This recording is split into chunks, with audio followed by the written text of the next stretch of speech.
بسم اللہ الرحمن الرحیم۔ السلام علیکم ورحمۃ اللہ وبرکاتہ۔ معزز ناظرین و سامعین، آج کا ہمارا موضوع ہے اولاد کی تربیت بہترین تحفہ۔ اسلام میں اولاد اللہ تعالیٰ کی عظیم نعمت اور امانت ہے۔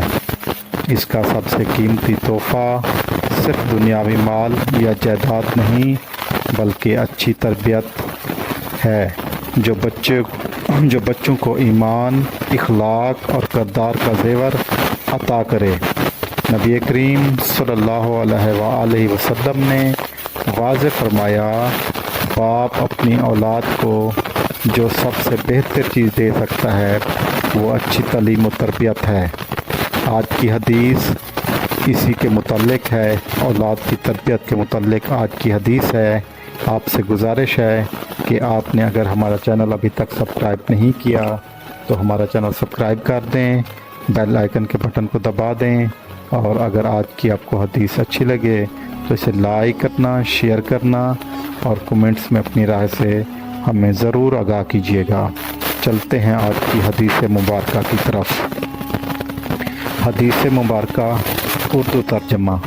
حضرت سعید بن العاص رضی اللہ تعالیٰ عنہ سے روایت ہے کہ رسول اللہ صلی اللہ علیہ وآلہ وسلم نے فرمایا، کسی باپ نے اپنی اولاد کو ادب، حسن سے بہتر کوئی چیز نہیں دی۔ یہ ترمذی کی حدیث ہے اور اس کا ریفرنس نمبر 1952 ہے۔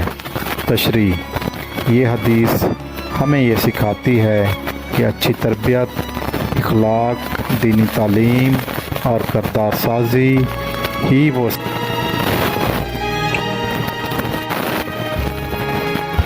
جو اولاد کو دنیا اور آخرت میں کامیاب بناتا ہے۔ مال و دولت وقتی سہولت دے سکتے ہیں لیکن اچھی تربیت ہمیشہ کے لیے عزت اور فلاح کا ذریعہ بنتی ہے۔ اسلامی تربیت میں سچائی، دیانتداری، نماز کی پابندی، بڑوں کا احترام اور چھوٹوں پر شفقت جیسے اوصاف شامل ہیں۔ اگر والدین یہ ذمہ داری اچھی طریقے سے نبھائیں تو اولاد ان کے لیے صدقہ جاریہ بن جاتی ہے۔ اور اس میں ایک اور گزارش کروں کہ اگر آپ اولاد کی اچھی تربیت کرنا چاہتے ہیں تو اچھی تربیت بھی کریں اور ساتھ ان کو رزق حلال کھلائیں۔ اگر آپ رزق حلال کھلائیں گے تو آپ کے بچوں کی تربیت اچھی ہوگی۔